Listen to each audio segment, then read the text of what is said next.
Irmãos e amigos, nós estamos avançando nessa série sobre obediência. Desde o dia 1º de janeiro estamos comprometidos em ler a palavra de Deus, a Bíblia Sagrada, de Gênesis a Apocalipse, e o encerraremos no dia 31 de dezembro deste ano, querendo o Senhor, sob o enfoque da obediência. Temos descoberto que obediência é uma temática que está intrinsecamente ligada à revelação de Deus na Bíblia. E o quanto ela se faz importante para a nossa vida, de modo a nos capacitar para sermos os cristãos que vivem a autenticidade e que dão prazer ao coração de Deus. Até aqui nós compreendemos que obedecer é a resposta lógica à graça. Você pode repetir depois de mim? Obedecer é a resposta lógica à graça. Graça, favor imerecido, a salvação que nós recebemos em Cristo Jesus. Nós compreendemos também que obedecer é a linguagem do nosso amor por Deus. Você pode repetir depois de mim? Obedecer é a minha linguagem. É a linguagem do meu amor por Deus. Obedecer é a minha linguagem, ou é a linguagem do meu amor por Deus. Aprendemos também que obedecer é a prova real do senhorio de Cristo sobre as nossas vidas. Então você pode repetir depois de mim: obedecer é a prova real de que Jesus Cristo é Senhor da minha vida. Hoje nós daremos um passo fundamental. Nós vamos falar sobre quem nós somos. Vamos ver isso. Muitas vezes, amados, falhamos em obedecer porque não entendemos a nossa origem e o nosso propósito. Por que eu existo? Para que eu existo? Duas perguntas fundamentais para todo ser humano. Não é para os crentes, é para todo ser humano. Por que existo? Para que existo?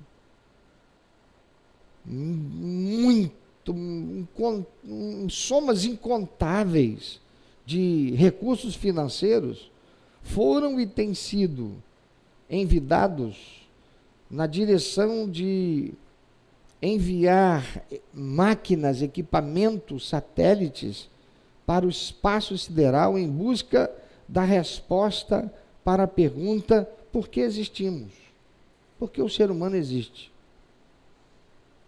Quando a Bíblia, de modo claro, contundente, comprovado pela ciência, diz lá em Gênesis capítulo 1 que existimos porque Deus nos criou.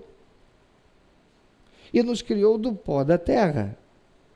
E uma análise científica básica comprova: todo o nosso corpo está conectado à matéria que existe na face da terra. Mas ele também soprou em nós o espírito vivente. Esse corpo construído da matéria que existe na natureza nada poderia, se não fosse o hálito de vida, o espírito que vem de Deus. É por isso que quando morremos, esse corpo se deteriora, porque o espírito volta para Deus, como diz a palavra do Senhor. Mas para que Deus nos criou, uma vez que Gênesis capítulo 2 responde a pergunta do porquê eu existo, e a resposta está lá em Efésios capítulo 1, para o louvor da glória de Deus, ou seja, para termos um relacionamento com Deus que dê prazer ao seu coração. A razão de existirmos é nos relacionarmos com Deus. A razão para a qual Deus nos criou é para nos relacionarmos com Ele, para nos relacionarmos uns com os outros, para nos relacionarmos com a natureza que o Senhor criou, de modo a dar prazer ao coração dEle. E muitas vezes falhamos em obedecer, exatamente porque nos esquecemos, e muitos porque não entendem a sua origem e o propósito para a sua existência. A psicologia e a sociologia concordam que o comportamento humano é profundamente moldado pela percepção de identidade. Nós agimos de acordo com o que acreditamos ser. Eu não estou falando dessa coisa maluca que beira a loucura, como a atitude de algumas pessoas que estão por aí, que estão dizendo que a percepção que elas têm a respeito de si mesmas, algumas é que são cavalos, são gatos, são cachorros. Eu não estou falando disso. Que talvez beire o transtorno psíquico, ou é outra coisa que eu não gostaria de dizer aqui, para não dar margem para mais haters estarem falando besteira na internet, né? Mas a questão é que nós agimos de acordo com quem acreditamos ser. Se eu acredito que eu sou um ser insignificante, então eu vou agir dessa forma. Eu vou ser alguém que vou ficar muito recluso, não vou desenvolver relacionamentos sociais, eu vou talvez ser alguém depressivo. Nós agimos de acordo com quem acreditamos ser. No reino de Deus, a obediência não é uma tentativa de se tornar alguém, mas o resultado natural de quem já somos em Cristo. Quem é você em Cristo? Quem é você em Cristo? Abram suas Bíblias na primeira carta do apóstolo Pedro, capítulo 2, e vamos ler o versículo 9.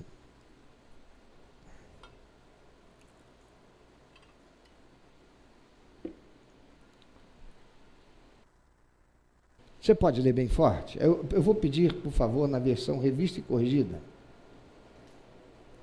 Isto. Você pode ler bem forte?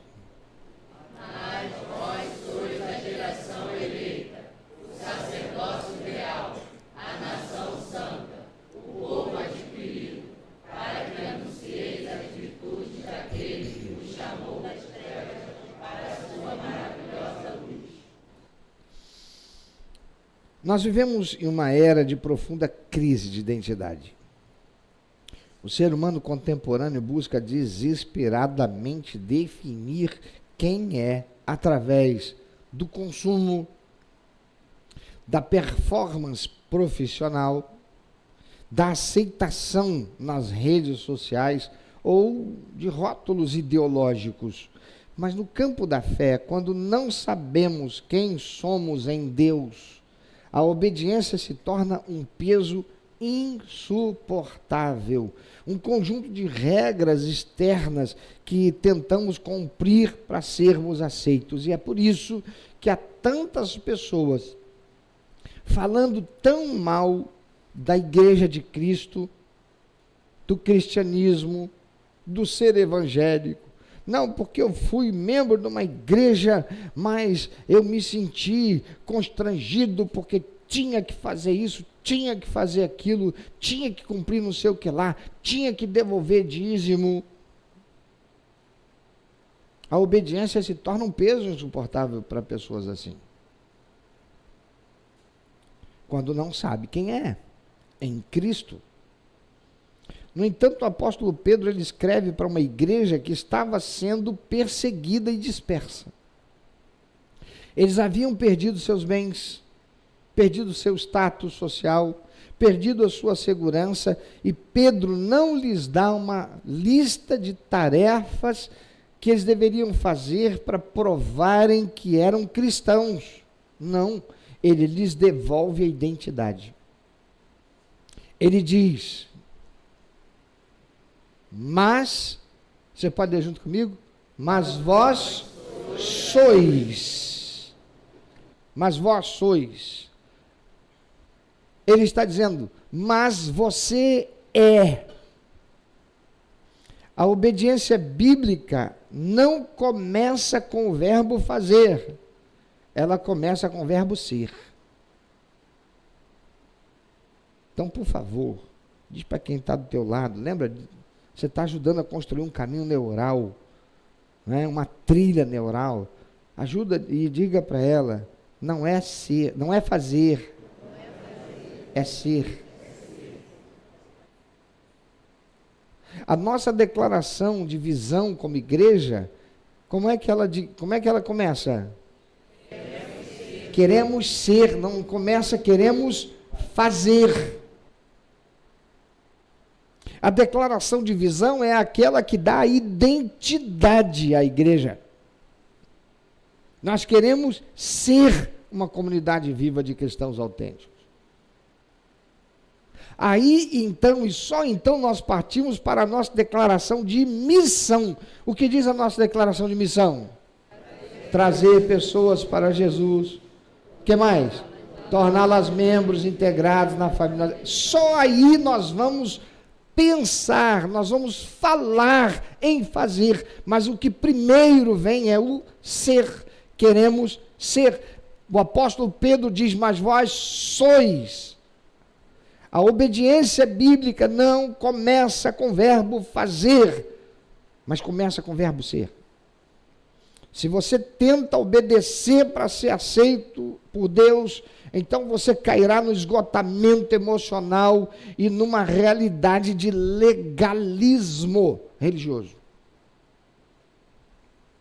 Mas se você obedece porque já foi aceito e eleito, então a obediência se torna a expressão da sua natureza, porque você é. Eu quero te falar de 4 pilares da nossa nova natureza em Cristo. Pedro usa esses 4 títulos gloriosos que definem a nossa identidade e, consequentemente, a nossa obediência. Vamos olhar para o texto. Ele diz, vós sois o quê? Geração eleita. Isso significa, meu irmão, minha irmã, que você não é um acidente biológico ou um acaso do destino, você foi escolhido. Eu não estou falando aqui de teologia calvinista, amém? Eu estou falando da eleição em Cristo. Você não é um acidente biológico, você não é um acaso do destino, você foi escolhido.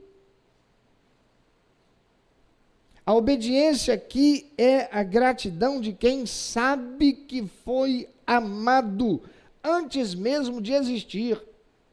Você foi eleito. Pastor, o senhor disse que não ia falar em calvinismo, o senhor está falando em eleição, que me faz parecer a mesma coisa. Não, amado. O que eu estou dizendo aqui, como eleição, é que você foi escolhido. Deus escolheu. Veja o que diz Evangelho de João, capítulo 3, versículo 16. O que diz lá?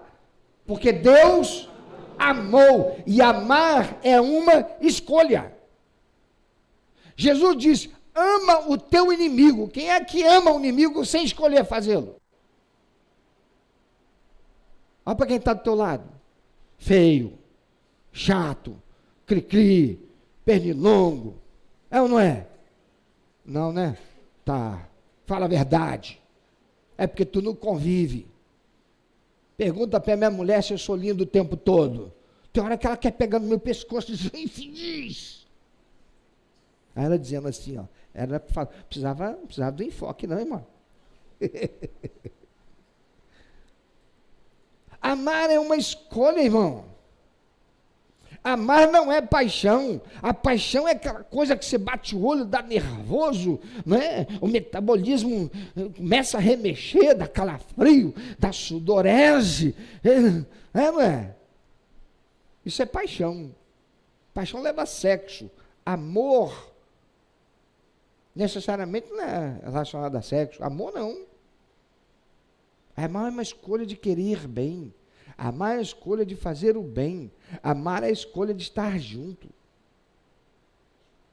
E a palavra de Deus diz que Deus te amou de tal maneira que Ele deu o seu Filho unigênito para que você não pereça, não perecesse, mas tivesse a vida eterna. Isso é escolha, isso é eleição. Logo, você não é um acaso, você não é um acidente, você foi escolhido. Então, a obediência é a gratidão de quem sabe que foi amado antes de existir. Antes de eu existir, o Senhor já tinha decidido me amar, já tinha escolhido me amar, já tinha feito a eleição, a escolha de me amar. O que é uma eleição se não uma escolha? Se você elegeu, se você votou em um candidato tal, você escolheu ele. Jesus nos escolheu, Deus Pai nos escolheu, o Espírito Santo nos escolheu, nós fomos escolhidos por Deus. Dá uma olhadinha para quem está do teu lado e diz: se tu se acha pouco, tu não sabe quem tu é, tu precisa saber a tua identidade. Você foi escolhido. Foi o preço do sangue precioso do Senhor Jesus Cristo naquela cruz para a tua salvação. Você foi escolhido. Miserável, feio, ingrato, indigesto, chato, cri-cri, pernilongo, careca, cheio de cabelo, sei lá, com joanete. Ele te escolheu. E a mim, aleluia. E lá, enquanto eu estava cheio de pecado, vivendo como inimigo de Deus, ainda assim Ele me amou, ainda assim Ele amou você. Aleluia. Oh Deus, aleluia. Uma hora dessa é que eu gosto da igreja pentecostal, irmão. Pula todo mundo e diz: aleluia, glória a Deus, porque é assim que a gente devia fazer, porque a gente está falando da salvação da vida eterna, do perdão pelos nossos pecados que nós não merecemos. Não pula agora não, porque eu falei. Senão você vira claque de auditório.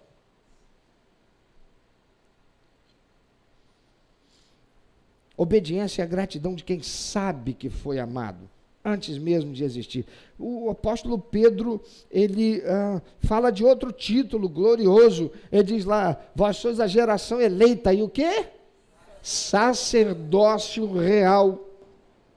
Amados, como sacerdotes, nós temos acesso direto a Deus, aleluia. O judeu, ele tinha que trazer um animal sem falha, sem defeitos, e ele tinha que chegar e apresentar a um sacerdote que pegava da mão dele, fazia o sacrifício, levava o sangue para espargir, entrava no santíssimo lugar que só ele podia entrar, enquanto aquele pecador, confesso, ficava lá fora. Agora não, em Cristo Jesus, o véu se rasgou e nós fomos feitos sacerdotes de nós mesmos e nós temos livre acesso ao trono da glória de Deus, aleluia!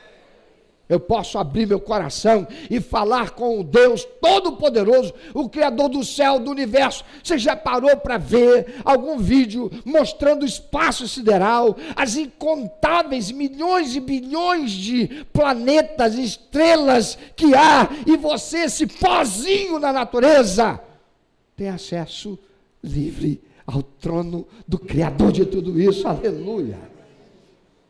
E Ele se importa em me ouvir e te ouvir. Como sacerdotes temos acesso direto a Deus. Nós não obedecemos por medo de um juiz distante, mas por devoção a um Pai que nos permitiu entrar em sua presença. Jesus, ao ensinar-nos a orar, ele começa dizendo assim: então orem assim: Pai, o quê? Nosso, que estás onde? Ainda que esteja no céu, Ele é o nosso Pai que nos ouve, aleluia. Pai que nos permitiu entrar na sua presença, sendo Ele santíssimo e nós pecadores. Mas Ele também nos apresenta um outro título: vós sois geração eleita, sacerdócio real. Que mais? Nação santa. Fala isso com vontade. Que ele nos chama de quê? Nação santa. Amado, santo significa separado para um propósito. Nesse contexto, nós somos separados para sermos exclusivos para Deus. Exclusivos para Deus para quê? Para cumprir o propósito para o qual Ele nos criou. A santidade não é perfeccionismo moral, mas é alinhamento com a vontade do dono. Olha que interessante. Tem gente aí vivendo essas coisas malucas, se vestindo como cachorro, se pintando como cachorro, andando de 4, com a coleira na mão de uma pessoa que disser: é meu dono. Não se constrange de passar por esse tipo de situação. Mas tem muita gente que diz: eu sou de Jesus, aleluia, mas tem vergonha de dar testemunho.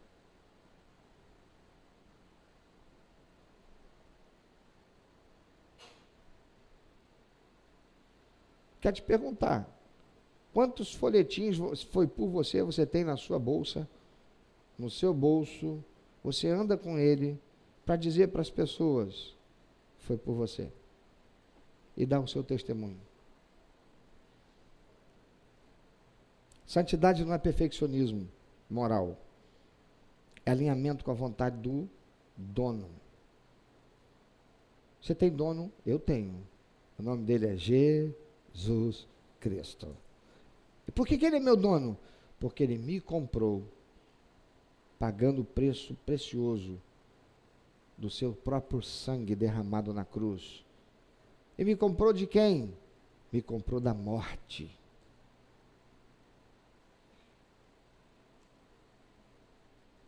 Eu estava aprisionado sob o senhorio de Satanás. E eu fui liberto. Quantos aqui foram? Quantos podem se expressar e glorificar a Deus por isso? Amados, nós obedecemos porque não pertencemos mais ao sistema de valores desse mundo. Eu não estou nem aí para quem quiser dizer que a moda agora é cabelo assim, é roupa assado. Eu não estou nem aí para agradar sistema. Eu só tenho um para agradar, o meu dono. O meu dono é Jesus Cristo. É o Deus Pai Todo-Poderoso. Por isso, eu quero estar sendo todo o tempo, vivendo todo o tempo, separado para Deus. E eu obedeço não porque eu pertenço ao sistema de valores desse mundo. Eu obedeço porque eu pertenço ao Senhor que me deu salvação e vida eterna. Eu sou povo adquirido pelo sangue de Jesus. Eu sou nação santa. Eu já até adiantei. Ele diz que também sou o quê? Povo adquirido. Você tem dono? A Bíblia diz que se você é cristão de verdade, você tem um dono. Porque você foi adquirido. Você foi comprado. E esse valor foi altíssimo, que foi o preço do sacrifício de Jesus. A nossa obediência, amados, é, portanto, o reconhecimento de que nosso corpo, nossa mente e nossa vontade pertencem àquele que nos resgatou. Deixa eu te falar uma coisa, porque isso quebra um paradigma que está sendo estabelecido aí fora por aqueles que estão torcendo a Bíblia, a palavra de Deus, para se conformar à realidade de pessoas que estão vivendo à margem dela, mas querendo estar com Deus. Presta atenção.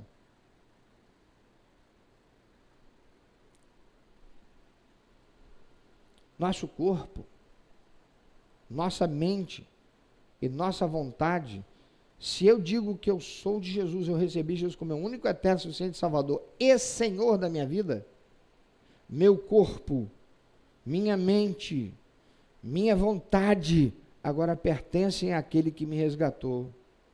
Isso não significa que eu não tenho tentações, que eu não tenho inclinações, que eu não tenha paixões que me puxam para fazer aquilo que é diferente do que o Senhor se agrada. Então, por razões das mais diversas do campo psicológico, eu posso ter sido criado e desenvolvido em mim uma inclinação homoafetiva, e eu digo não, ainda que ela continue existindo. Por quê? Porque o meu corpo, a minha mente, o meu espírito são do Senhor que morreu na cruz para minha salvação. Então eu tenho essa inclinação homoafetiva, mas a palavra de Deus, sem a corrupção daqueles que intencionam fazê-la adequar-se a essas inclinações, a palavra de Deus diz que isso é pecado. E pecado é tudo aquilo que está desconforme com o que o Senhor estabeleceu para ser. Deus criou mangueira para dar manga. Deus criou limoeiro para dar o quê? Limão. Limão é doce? Sim ou não? Mas limão pode ser doce. E eu não estou falando de limonada. Lá na roça, nós fazíamos o limão doce. Como é que a gente fazia o limão doce?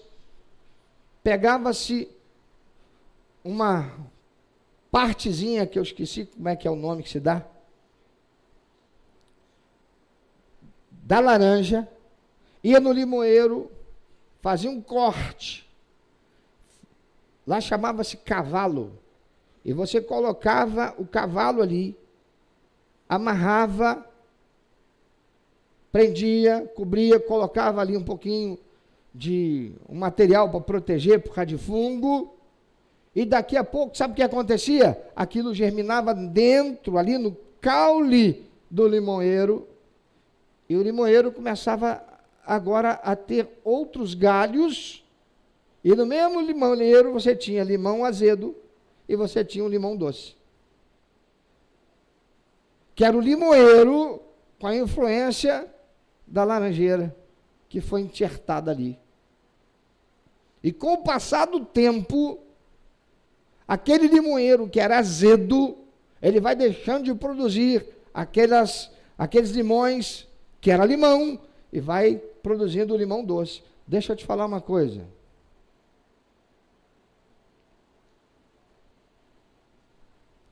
Isso é o ser humano fazendo.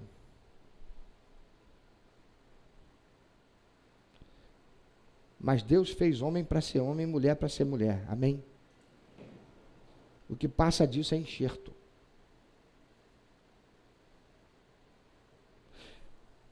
Por razões psíquicas,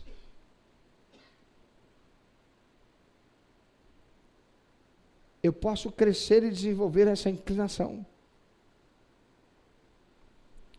Mas a palavra de Deus me faz saber que eu sou um povo adquirido.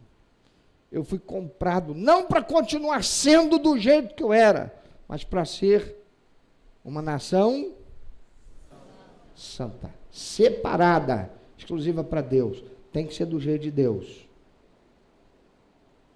As igrejas que estão por aí, há muitas igrejas que estão por aí, ajustando e adequando para Deus ser do jeito do homem.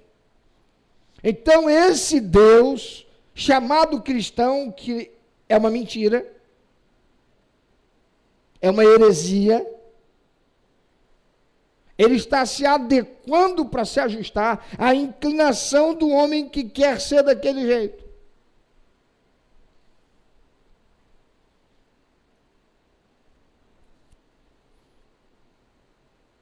Não é assim. A obediência é o reconhecimento de que o nosso corpo, você pode repetir depois de mim, a obediência. É o reconhecimento de que o nosso corpo, a nossa mente e a nossa vontade pertence àquele que nos resgatou, povo adquirido.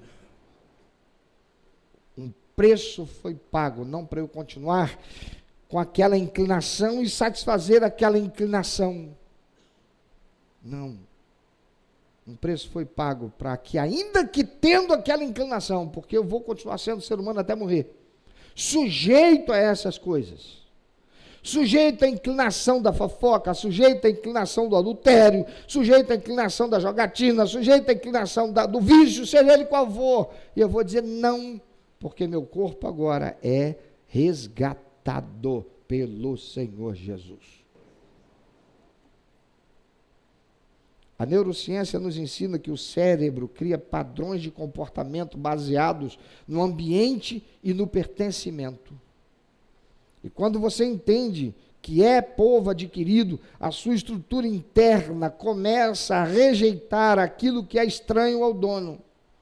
Meu corpo quer isso, mas eu digo não para ele. Então eu começo, de tanto dizer não para isso, eu começo a construir uma realidade diferente, uma neuroplasticidade no meu cérebro vai sendo construído, de tal modo que eu acabo sendo liberto daquilo que é coerente, conformado com o mundo, com o sistema, com a corrupção, com o pecado, para viver santidade diferente de Deus.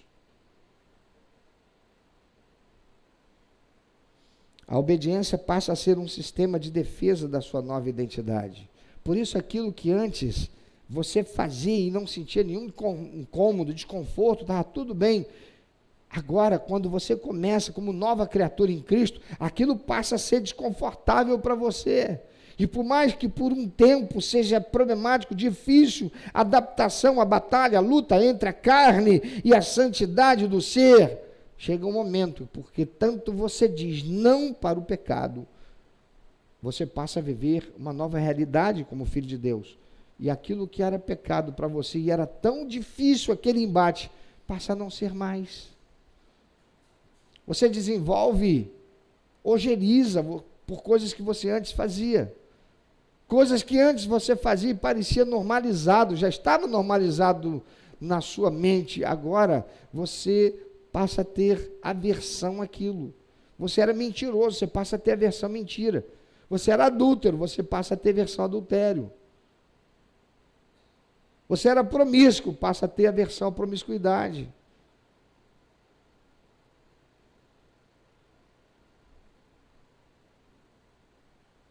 Há uma função na identidade, que é anunciar as virtudes. O texto termina com uma expressão muito importante aqui. Eu quero que você leia desde o começo comigo. Mas vós sois a geração eleita, o sacerdócio real, a nação santa, o povo adquirido. Para que, veja que o texto começa, vós sois, mas ele termina, para que, você é, para quê?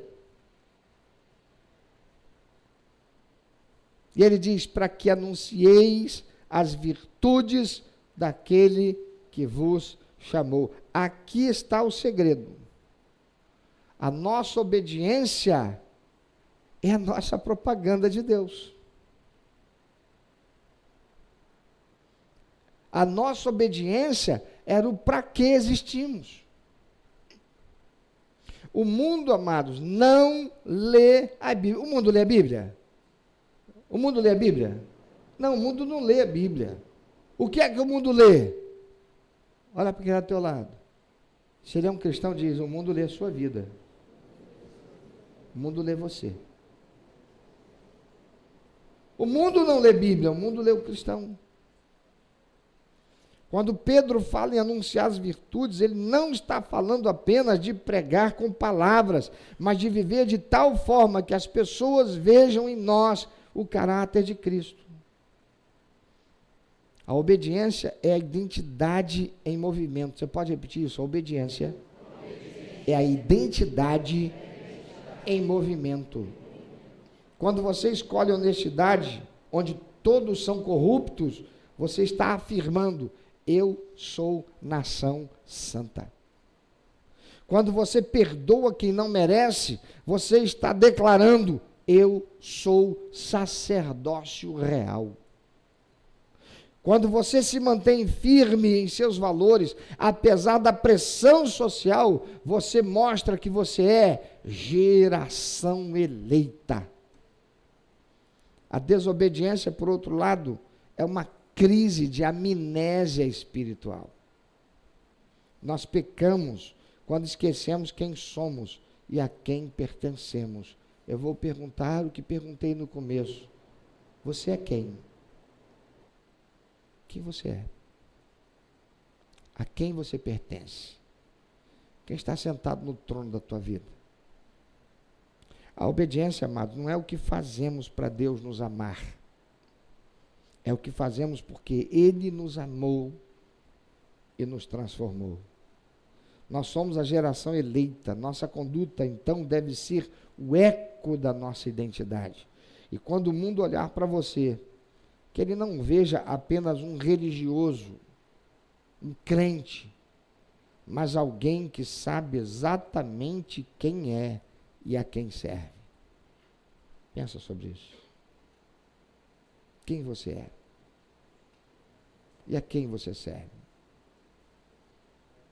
Você tem buscado um Deus para te servir, um Deus para realizar teus interesses, um Deus para realizar teus sonhos, um Deus para cobrar dele, porque algo não foi feito, uma vez que você devolveu o dízimo, você entregou a oferta, você serviu a um ministério.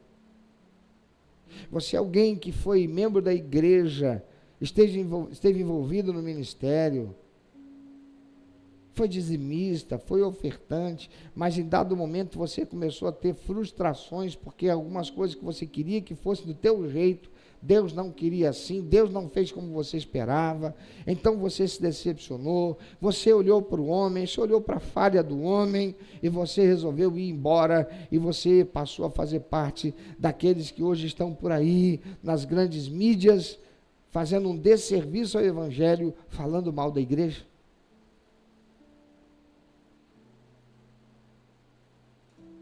Tudo isso porque você não tinha a identidade que você deveria ter.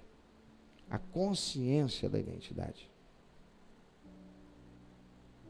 Meu irmão, minha irmã, por que você tem lutado tanto com a obediência? Talvez você esteja focando no pecado e não na sua identidade em Cristo. Quando você foca no pecado, você passa a carregar um peso absurdo sobre você, que não deveria, porque todo o peso já foi levado por Jesus na cruz. E ele mesmo disse: vinde a mim todos vós que estáis cansados, sobrecarregados, e eu vos aliviarei. Tem que tirar o foco do pecado. Tem que colocar o foco na sua identidade em Cristo. Tem que tirar o foco da tua inclinação para aquilo que é errado. Tem que colocar o foco em Cristo. A sua identidade, quem você é. Se você se vê como um derrotado, você agirá como derrotado.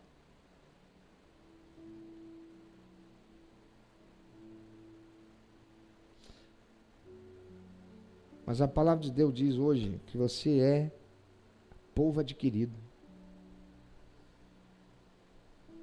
Você não precisa de mais força de vontade, você precisa de mais consciência de quem você é no reino.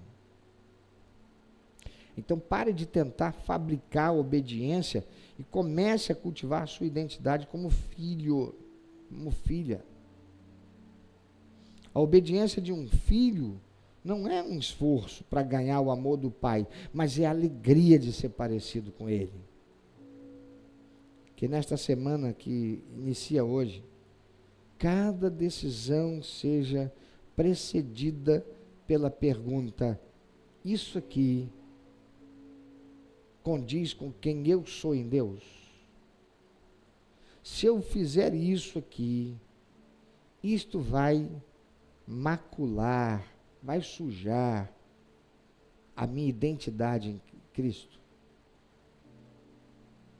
Se eu fizer isso aqui que a minha carne está querendo tanto, eu vou desonrar a Deus por ser filho dele, em Cristo Jesus. Para você que ainda não conhece a Cristo, para você que ainda não entregou tua vida ao senhorio de Cristo Jesus, você que ainda não fez uma aliança com Ele, e por isso você não obedeceu a sua ordenança de ser batizado, de ser tornado membro do corpo de Cristo. Talvez você se sinta perdido sem saber qual é o seu lugar no mundo. Você tem buscado a sua identidade em coisas que passam, em relacionamentos que falham, ou em conquistas que não preenchem o vazio da alma. Você queria tanto chegar àquele determinado patamar, aquele lugar, aquela posição, e agora você continua vazio. Deus está te fazendo um convite hoje. Ele quer te dar uma nova identidade. Ele quer te tirar das trevas, da confusão, da culpa e da falta de propósito e te trazer para a sua maravilhosa luz. A Bíblia diz em João capítulo 1, versículo 12, mas a todos quantos o receberam, deu-lhes o poder de serem tornados filhos de Deus, aos que creem no seu nome. Perceba, ninguém nasce filho de Deus. À luz da palavra do Senhor, nesse texto que acabamos de ler, João 1,12, mas a todos quantos o receberam, não é aceitaram, é receberam. Porque receber significa fazer uma aliança com Ele. Mas a todos quantos o receberam, deu-lhes o poder de serem tornados filhos de Deus, aos que creem no seu nome. Você não precisa se consertar para vir a Ele. Você vem a Ele, para que Ele transforme você e te dê um novo nome, uma nova família e um novo destino. E eu te faço uma pergunta. Você quer sair hoje das trevas, da ignorância, do domínio dos espíritos imundos que conspiram contra a sua felicidade, a sua paz, a sua salvação, a sua vida eterna, que te influenciam, que te estimulam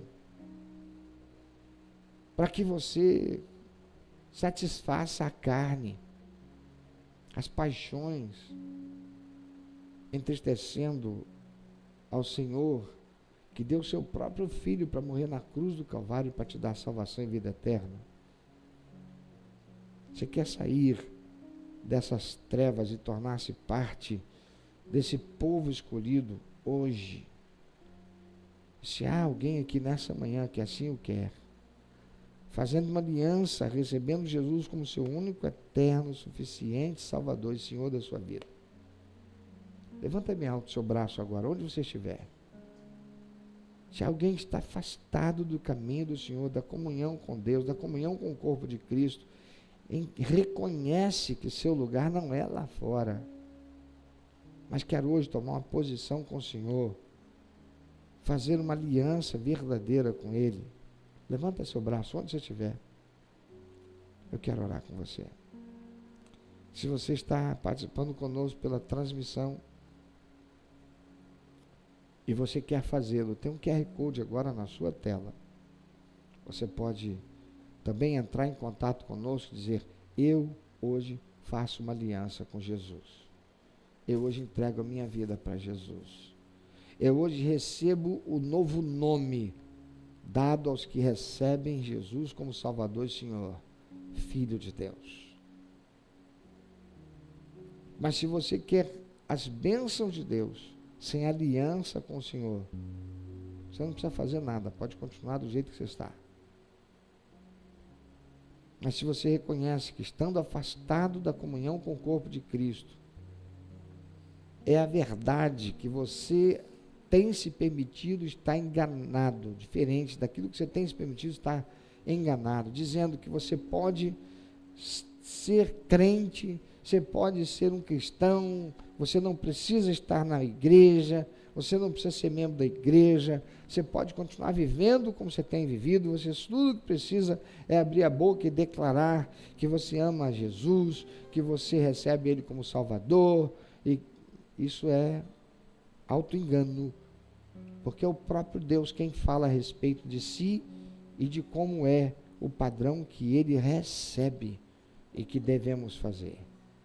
Mas se você hoje quer entregar sua vida para Jesus, se hoje você quer fazer uma aliança de vida eterna com Ele, e você quer se tornar membro do corpo de Cristo, obedecendo a sua ordenança, quando terminar o culto, vem aqui à frente.